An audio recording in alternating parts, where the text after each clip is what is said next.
pedophile Jeffrey Epstein was arrested. So why do we still know nothing about him? Well, we're finding out tonight some answers. The Wall Street Journal just got its hands on Jeffrey Epstein's private calendar, and it was a lot more suspicious than Brett Kavanaugh's. Epstein was meeting with the kind of people you'd think would steer clear of a convicted pedophile. Jeffrey Epstein was meeting with one of Barack Obama's top lawyers, Catherine Rumler.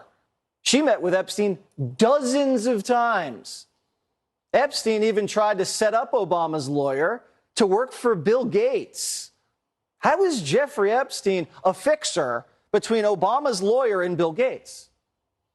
Epstein was also meeting with Joe Biden's CIA director. He wasn't CIA director at the time. He was Barack Obama's deputy secretary of state.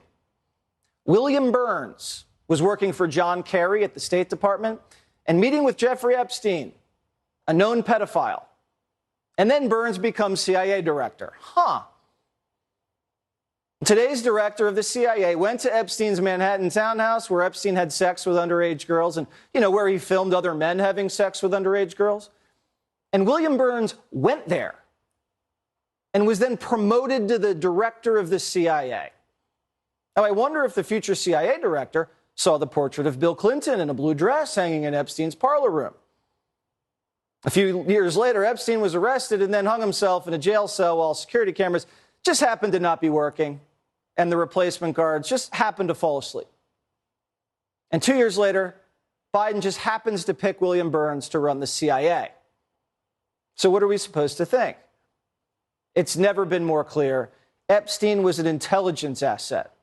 Not only was he working for the CIA, Israeli intelligence, maybe even Russia intelligence. So was the American government allowing an asset to traffic and molest teenage girls all over the world for intelligence? Were we allowing Epstein to commit crimes against children for blackmail material? Well, we asked the CIA director, William Burns, why were you meeting with a convicted pedophile at his disgusting townhouse?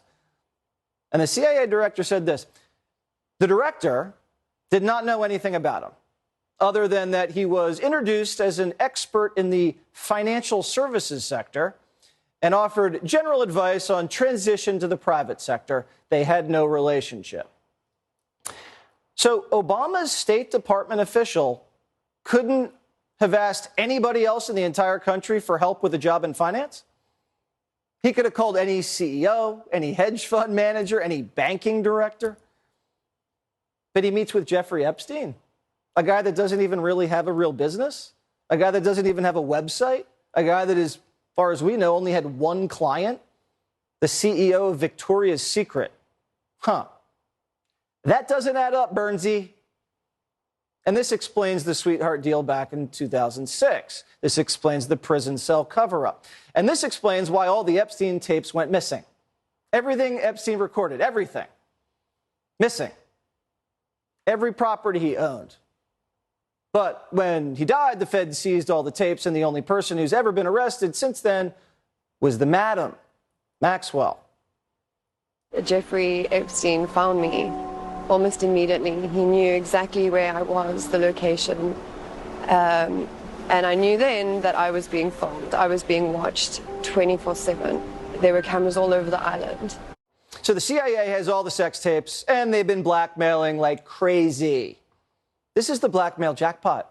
Hours of video starring the world's most important people in Epstein Island, in the Manhattan townhouse, and the Palm Beach estate, and the New Mexico ranch. Bill Clinton was good pals with Jeffrey. Flew on the Lolita Express 26 times.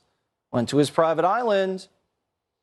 So when someone does something that doesn't make any sense, maybe it's because they don't want to be doing what they're doing. Maybe it's because someone's telling them what to do and threatening to release the tapes if they don't.